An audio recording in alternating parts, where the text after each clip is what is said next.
So I always had a healthy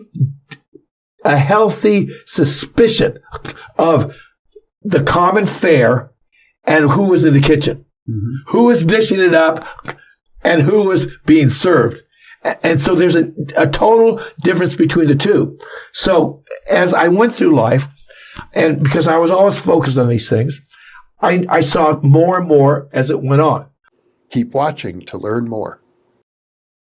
For early access to our videos and live stream events, sign up for our free weekly newsletter at newthinkingaloud.org. New Thinking Aloud is presented by the California Institute for Human Science, a fully accredited university offering distant learning graduate degrees that focus on mind, body, and spirit.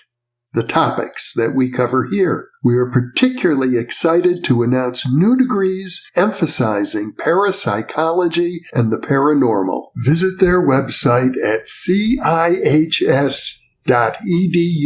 Book 4 in the New Thinking Aloud dialogue series is Charles T. Tart, 70 Years of Exploring Consciousness and Parapsychology, now available on Amazon.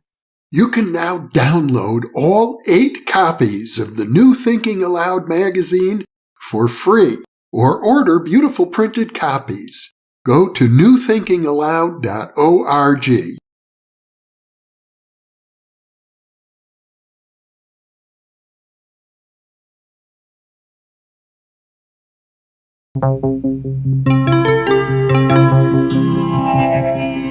Thinking Aloud. Conversations on the leading edge of knowledge and discovery with psychologist Jeffrey Mishlove.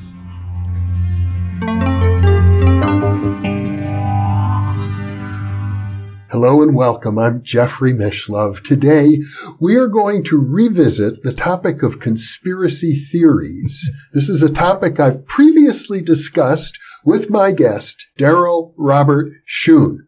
Darryl is a financial forecaster who has achieved a measure of fame for his forecast of the 2008 financial crash. He is the author of a number of books, including the novel You Can't Always Get What You Want, and a number of other nonfiction books, including Light in a Dark Place, The Time of the Vulture, Report to the House Select Committee on Intelligence, Is God Confused? Is God confused? And The Way to Heaven. Welcome, Darryl. Thank you, Dr. Jeffrey Mishlove. I really enjoy being here. Yeah, we're having a great time. Great time. I'm delighted that you're here in Albuquerque, and I trust this is now your second visit. It won't be your last. The hospitality's been so good, I don't think I can turn down the possibility of another one. Well, we did have a lengthy conversation previously about conspiracy theories, and for those who haven't viewed it, I'm going to link to it now in the upper right-hand corner of your screen. I hope we're going to go deeper. We're going to cover new material today, but it certainly would be of value for viewers to watch our previous conversation. It strikes me, as I think about conspiracy theories, one of the major issues is trust. Who do you trust? How do you know if you can trust anybody? And are we living in an era in which trust in general is breaking down, which happens usually between paradigms? If the old materialistic paradigm is breaking down, we're moving into we don't know what, but hopefully a new paradigm. That is a time when, according to the great sociologist Pitirim Sorokin, whom I regard as something of an intellectual hero, social norms break down across the board. You know, Jeffrey, this area is fascinating to me. And in my life, there's certain areas that I've really focused in on. I was thinking, for example, as opposed to food. Now, I love to eat. I've had a restaurant. I've eaten far better than most people. I mean, I've really been lucky in terms of eating. And yet I know I'm not an expert in food. I know that. I know that I enjoy it, but I know I'm not an expert because it hasn't got my attention to the degree that other areas have. All right. In my own perception of myself and my knowledge base, I know an extraordinary amount about money. Enough to, You're a recognized expert and public speaker on that topic. Yes. Mm-hmm. Other areas of which I had a total focus on also is also conspiracies. Mm-hmm. Now, why? Why am I interested in conspiracies? Because it's not conspiracies per se. It led me to conspiracies. I believe, Jeffrey, that because I knew when I was in high school, I was already reading books on power politics. Mm-hmm. All right. I was reading Foreign Policy magazine. All right. I'm just in high school in the 50s. Okay. And I'm reading books on, power, the interplay of power. It's power that fascinated me. Mm-hmm. All right.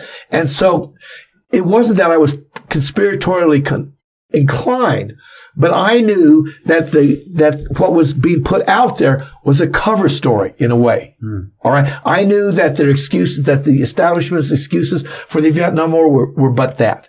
My research had already shown me that the South Vietnamese regime that the United States was supporting, No Diem Diem, all right, was a puppet government put in place by the CIA, which is a remnant of the old French colonial empire.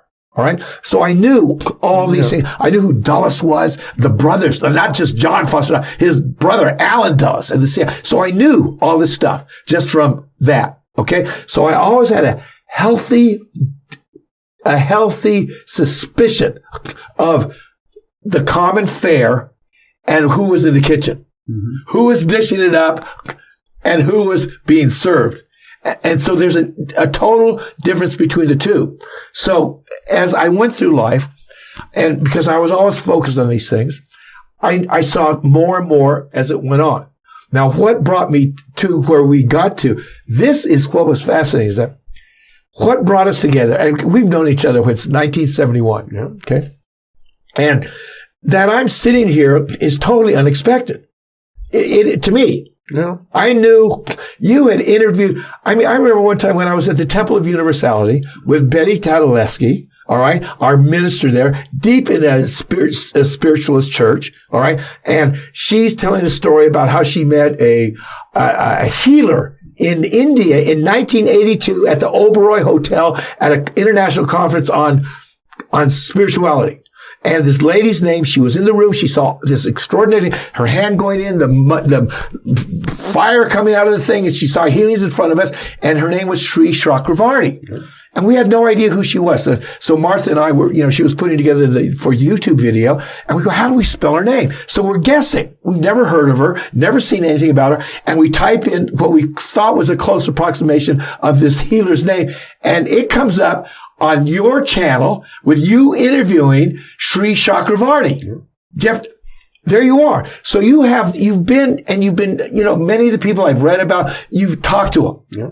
But the fact that I would be here, well, never entered my mind. All right, that I had done or was doing anything that would justify me being in this position here. And what brought me here was an absolute, and this is one of my things about fate and dharma. Yeah. The very book that I wrote that got me into this place, I hadn't intended to. It was a story that I've been carrying around with myself since 1986 when I met Howard Hughes, his ex-banker, and he told me this extraordinary story, and I had been flogging it. It was too hot. CIA, all these things, which I thought, man, people are going to love this. Freaked them out. All right. Mm-hmm. So something happened this spring. I decided to write Adam Schiff because of all this stuff with Trump, all this stuff with, the political thing in the United States, in disarray, and send them this, what I knew. And I never expected them to do anything because nothing has happened so far. But what I did this time is I sent a cover letter telling him about how I came by this information. And then I sent the scanned documents and all the articles that explain it wasn't just my craziness. I was just not a nut. I had letters from CIA people. I had letters that Norman told me he'd been told to destroy. All right. I had articles in the LA Times corroborating the story. Norman being the banker who you met in prison. In prison. What puzzles me is how did he manage to bring these items with him into the prison? Because when you're going in there, they're not expecting you to be doing anything. All right. They aren't. You're just reporting. And so I'm sure he just probably had a briefcase. They go through, it doesn't mean anything to them. He was in there as Norman believed, he had been set up by the Reagan White House because of what he knew because of what he had been involved in. All right. Which was basically a skim by the Reagan White House and the CIA of a $500 million Saudi fund. And he had been asked by this front movie production company to go approach the Saudis and ask them for the money, which he did.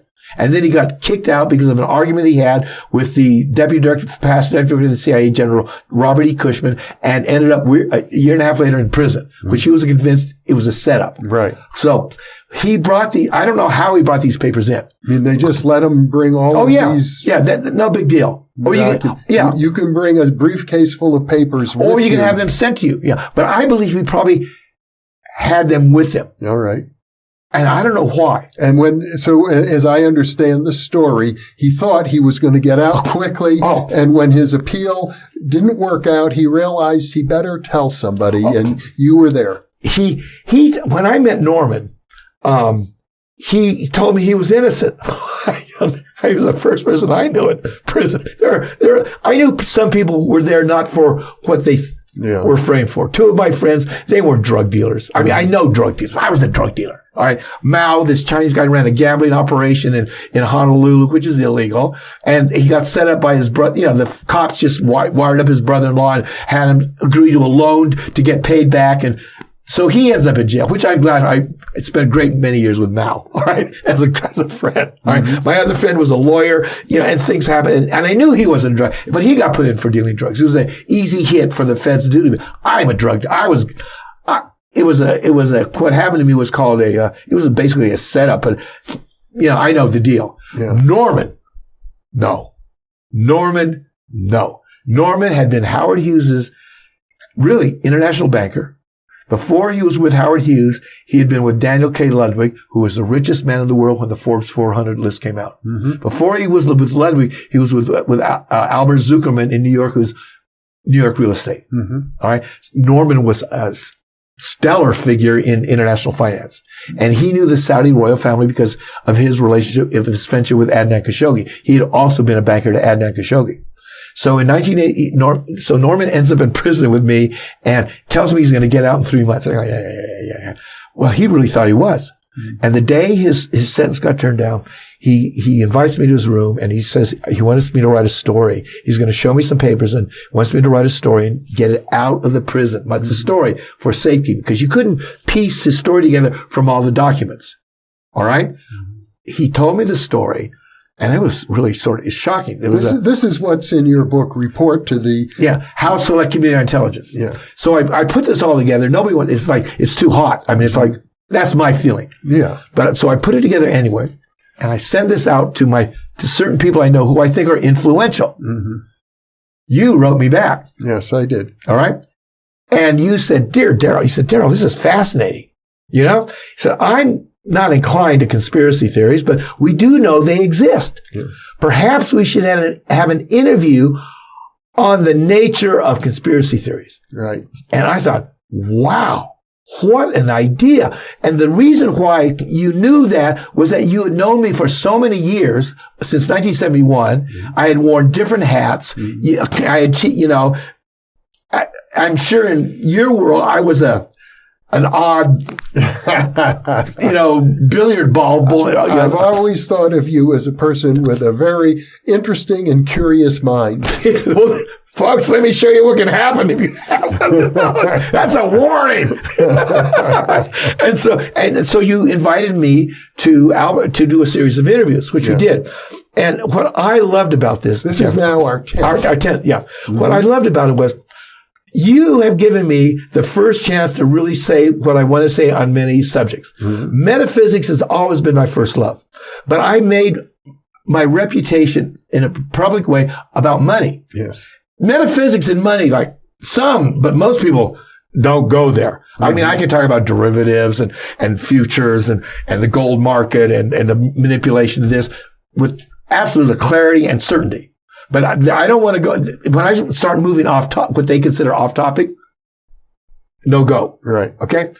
And so you get because we started talking about metaphysics because I know you and you know me. And so it allowed me a different audience where I could literally let down my hair, all right, and talk to you without. Yeah. And this is what we're doing. Right. All right. So what happened is that the conspiracy thing, what it triggered was I have a very deep knowledge in my mind because I've watched power. And the story that came to me involved people at a covert level that you don't see. Mm-hmm. All right. And just this afternoon, I showed you what I considered my resource guide in a way, an index guide for what I believe bolsters my thesis or my theory. Right. Because these thoughts and because what happened is that the conspiracy that Norman told me about, the money that he said had been skimmed, I'm 1986 reading the LA Times. I'm in prison in my anniversary reading the LA Times at Lompoc Federal Prison Camp. And there's a story in the LA Times about the Iran-Contra money being discovered commingled with $500 million of U.S. Saudi funds for the Afghan resistance. That's what Norman's been telling me about. I mean, no, you don't read them. Nobody knew about the Afghan fund. Yeah. And here he told me about it, and I'm reading the newspaper. There it is. Yeah. And it said it was found in a secret CIA Swiss bank account controlled by an Israeli Swiss banker. Mm-hmm. So, man, that's interesting. Okay. I find out because of me that the Israeli Swiss banker was a guy named Bruce Rappaport. I not only find that out, I find out that he had a bank in Swiss. He wasn't just a guy with a bank account. He owned what they call the Intermaritime Bank in Geneva. Mm-hmm. All right. And then he also owned the Bank of New York, an established New York bank. Mm-hmm. All right. So that's in my brain.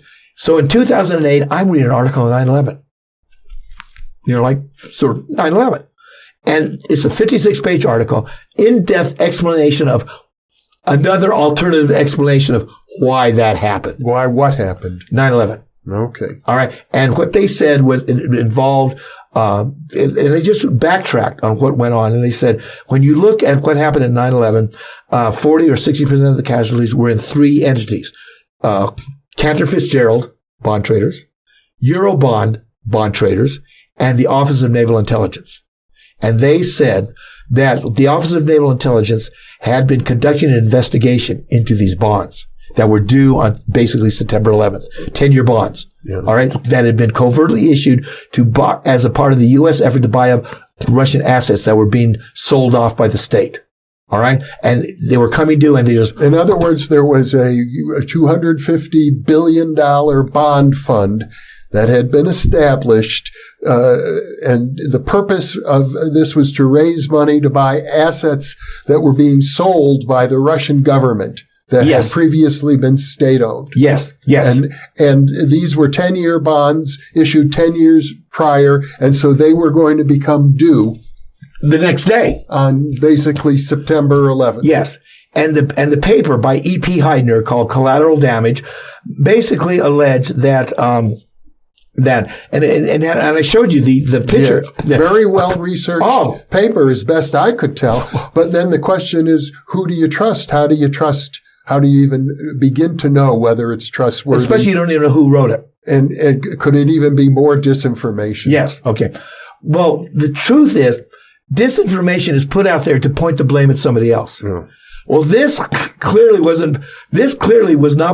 put there and it blamed basically people within what the right wing is now called the deep state. Mm-hmm. But what I want to say about the deep state, the right wing didn't make up that term. The term was coined by Peter Dale Scott, who was a professor at UC Berkeley, I think in political science, and he just basically said there's a mechanism of power within the power structure that is not elected, but with its own agenda of total power, and they run policy.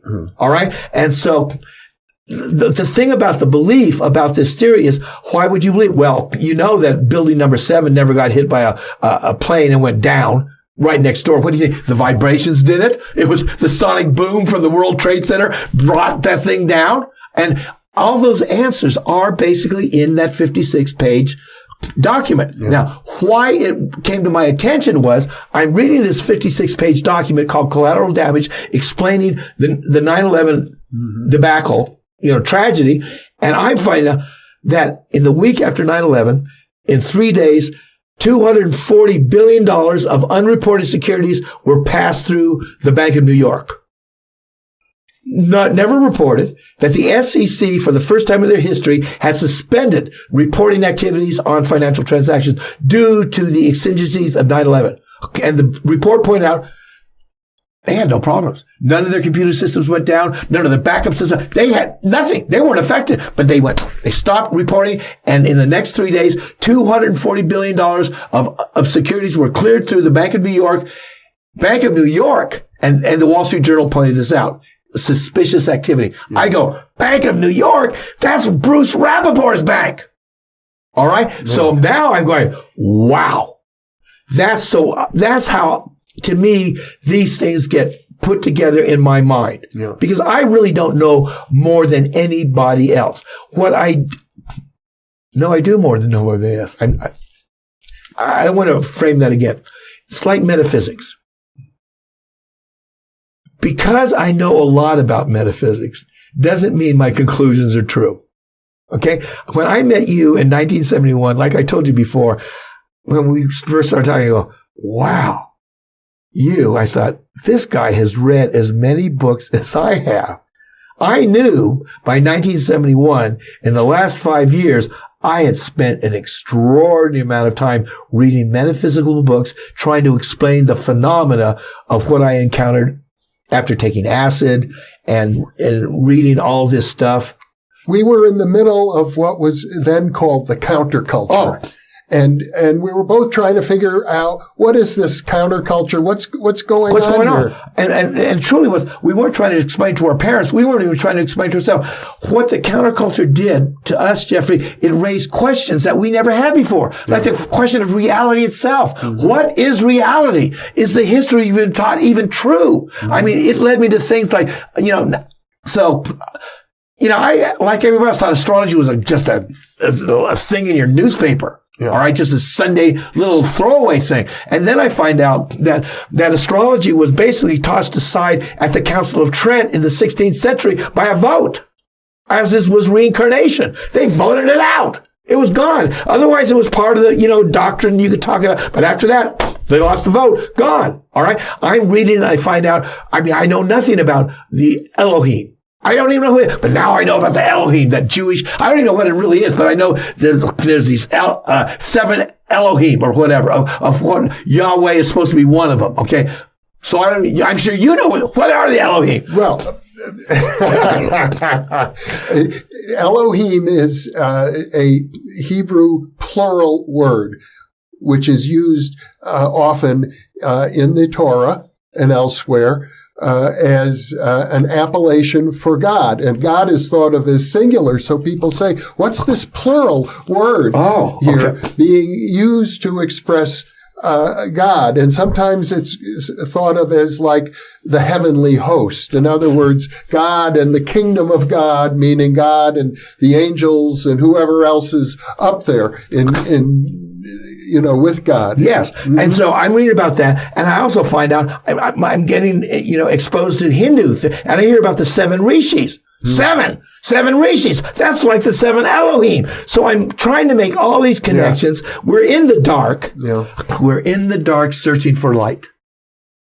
Okay? Yeah. That was late 60s, early 70s. Right. This is 50 years later. Yeah. 50 years later, finding ourselves in the dark searching for light.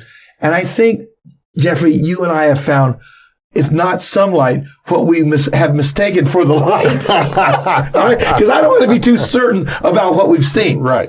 But we have to our own satisfaction, found a lot more in these intervening 50 years of our search for it. Yep. And I think 50 years ago, we had far more questions than answers. And now we have some answers and still questions. Yep. All right? But we've got a lot more answers than we had then. Yes. All right? A lot more.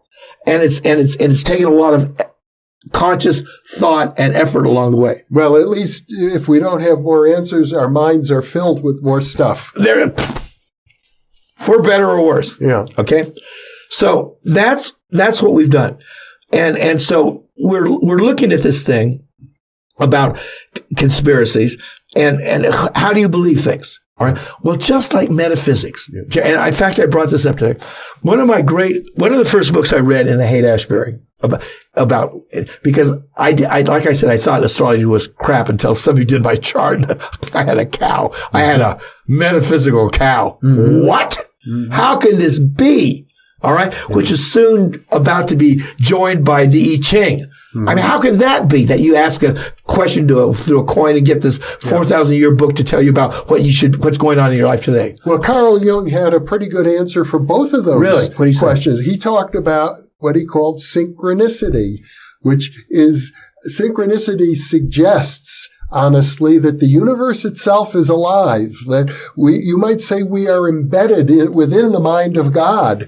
And that's why things seem to come together and work the way they do in ways that are completely incomprehensible in terms of conventional materialistic science. Absolutely. And that answers, I think, a question. Because I've seen the way information comes to me. Yeah. I mean, it seems to be like, why do I know that? Or why did I see that? Or why did I run to that person? I believe, and this is pure speculation, but I believe that we're sort of like magnets. And when you have a thought that is looking for something, things start coming to you. Yeah. Okay? Mm-hmm. And you and I have both even though we're in different areas, we've had both thoughts about this. All right? Thought.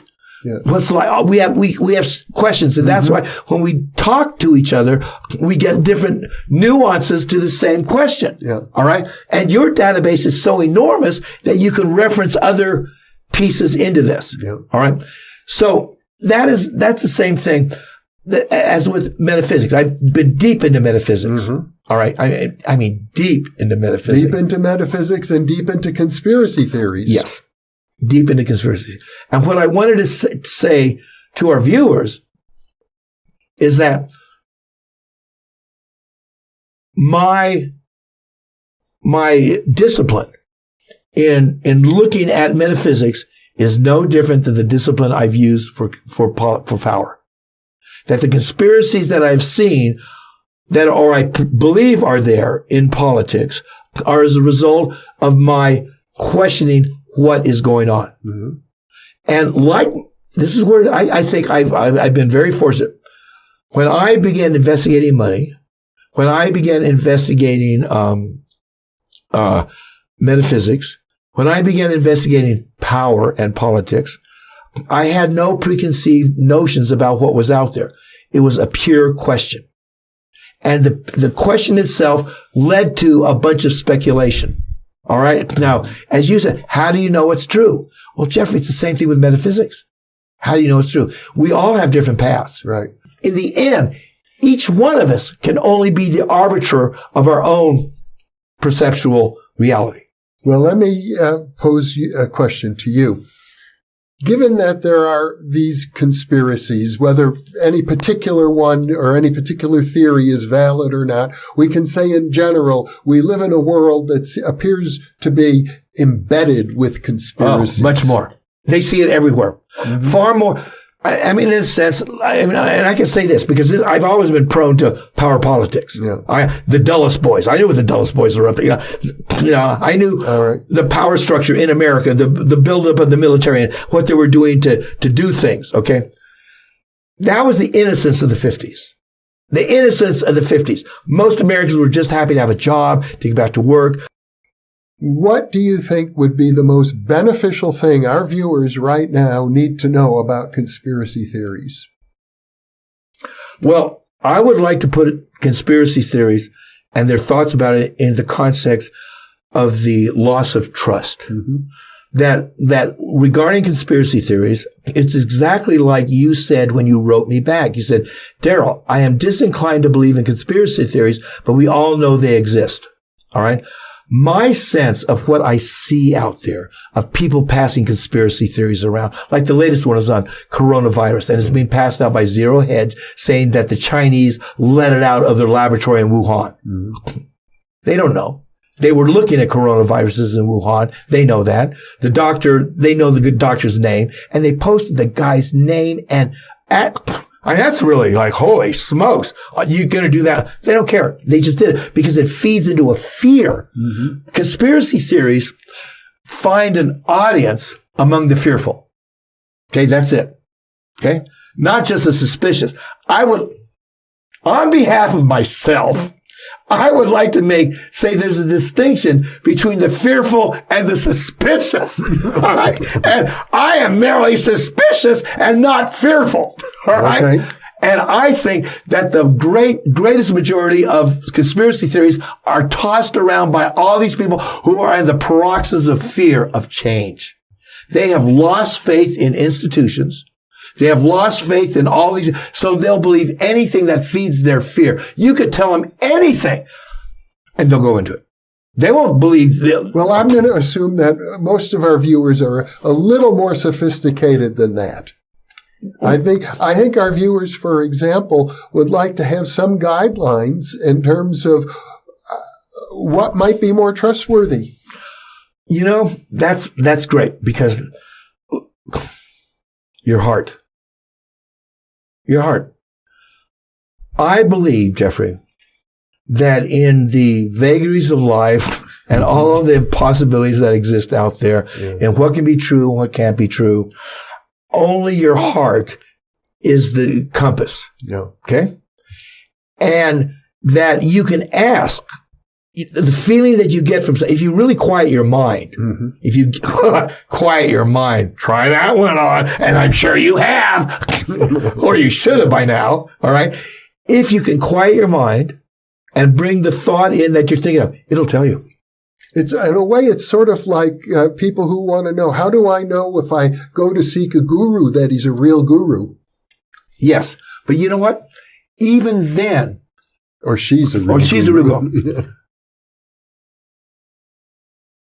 The Impersonal Life talked about the seeking. Yeah. And they said, God may show you a real guru who really is at that elevated level and then show you his feet of clay. Because the purpose is for you to find the real leader in yourself.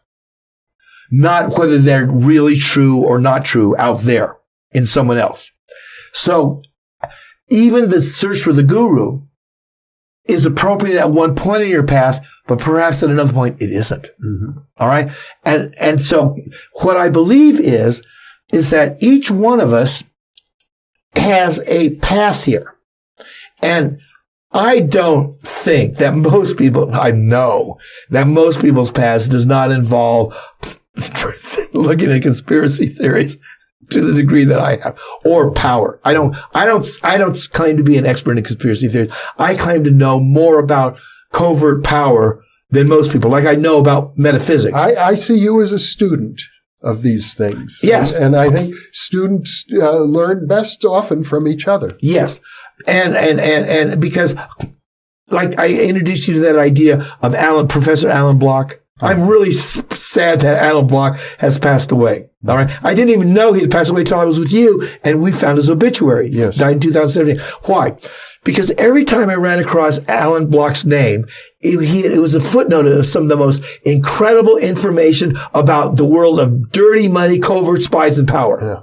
All right. And he was an academician. Well, there's a good guideline. Frankly, I think when you find someone who is really a trained intellect, a professor, willing to do deep research and to document it very, very carefully with footnotes that other scholars can check and verify, and whose work will be reviewed by other scholars, whether in or out of academia, that to me, that's a sign of greater trustworthiness. It is. And if you're looking for truth, and that's why I showed them to you. Yeah. I went through a series of names. When you showed that to me, I thought to myself, I need to take some of these things seriously. When you have a very sober, serious, experienced, knowledgeable person who is very skilled at a particular discipline like historical research, and they're putting together a very thick treatise backed up with footnotes all the way, that's much more credible than many things you will find on the internet. When I showed you that paper called Collateral Damage with the ostensible explanation for 9/11, I pointed out E.P. Heidner. E.P. Heidner's who paper. we don't know who E.P. Heidner I is. know some guy existed, but I don't think it's really who we think. We don't know. Yeah. But I pointed out the extensive footnotes. The footnotes that were extraordinary. Somebody spent a lot of time and probably money putting that together. It was in depth. Yeah. This is where I got this information. This is where I got that information. This is where I got that information. Most of the conspiracies that you get, there's no information. I read it on the internet. I heard this on Fox United. They may be true. Yeah. But you're just picking up stuff.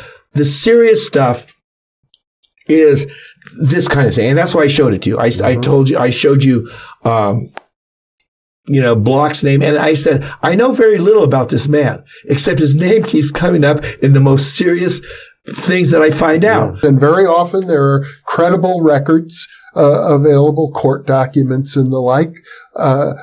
It can paint a picture. Okay, now, an answer to your question just came through to me. Why should people know about these things? Mm-hmm. Mm-hmm. The answer that just came through me was this, is that we are in that period of transition between two epochs. Mm-hmm. All right? One is falling away. And what I have read about this period is that there's going to be a ripping away from the eyesight of most people of what they thought was true and real. Mm-hmm. It's going to be ripped away. They're going to see reality in a way they never had before. The dark underbelly of many of our cherished institutions, we never wanted to even know that they had a dark underbelly, is being revealed. The time of secrets is over. It is going to be revealed what the truth is. So the question may not be, what are people to gain by knowing this? That may not be the appropriate question. The thing may be, they are going to know it because it's the time. It's a time of awareness. What is going to happen is a lot of people are going to be shocked when they find out what's really going on. When they find out their financial institutions are being operated in a way, all these things, political, really all of their institutions which they have faith in, there's going to be an awakening of humanity that is going to be distasteful to the vast majority. Because they don't want to know it. Yeah. They're innocent. They've been innocent of it. They went to finding out that you've been duped is not a pleasant thing to be. Now, myself, I've been suspicious of everything since high school. Our power. I've been looking at this stuff. All right. And Jeffrey, what I want to say, had I not found spiritual God or acid or any of these things, I'd be a casualty of my knowledge. It would destroy me. I couldn't have any faith. I couldn't have any wherewithal. I couldn't have any belief, but I know all these things and I have tremendous hope. I have tremendous faith. So what essentially your message is to prepare people for the fact that they are going to be disillusioned and that at the end of the day, it's going to be okay. That's why I'm here. Because I couldn't have said it myself. All right. Because what you just said should be on our talk as a subtitle. He is saying things so you won't be so dismayed when it happens or loss of heart. The pendulum of change is moving through our world. And I think it reaches a state of extreme materialism. The belief that there's only an objective world, that spirit is not real, that there's only a cold conscience, that it's a mechanistic universe that runs according to prearranged physical, and nothing else. That we're alone, we're at risk, we're at hazard in this unfeeling, unknowing universe. And we've reached an extreme. And it's already swinging back. And what I said is this. To some, the pendulum of change is going to be a wrecking ball. To some, to many, the pendulum of change is going to be a wrecking ball. All right? I know that, and I believe it. That's where I learned a very great degree about mind control. Controlling my mind, not mind control, which a lot of people think controlling minds. No, we talked about mindfulness. That's mindfulness. We talked about mindfulness in our previous discussion about finance. And really, we're getting to the very same message, whether it's earth changes, whether it's financial disruptions, whether it's political machinations that are going on. We're likely to, or religious, we're likely to face incredible disillusionment, and the best antidote is mindfulness. Namaste. Darryl, Robert, Schoon, once again, a brilliant discussion. Thank you for being with me. Thank you for having me, Dr. Jeffrey Mishlove. And thank you for being with us.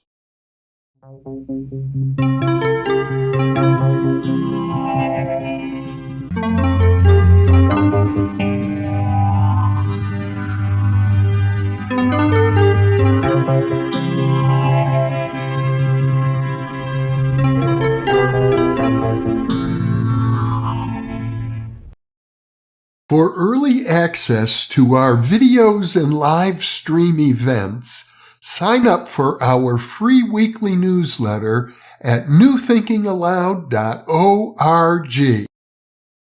Book 4 in the New Thinking Aloud dialogue series is Charles T. Tart, 70 Years of Exploring Consciousness and Parapsychology, now available on Amazon. New Thinking Aloud is presented by the California Institute for Human Science, a fully accredited university offering distant learning graduate degrees that focus on mind, body, and spirit. The topics that we cover here. We are particularly excited to announce new degrees emphasizing parapsychology and the paranormal. Visit their website at cihs.edu. You can now download all 8 copies of the New Thinking Aloud magazine for free, or order beautiful printed copies. Go to newthinkingaloud.org.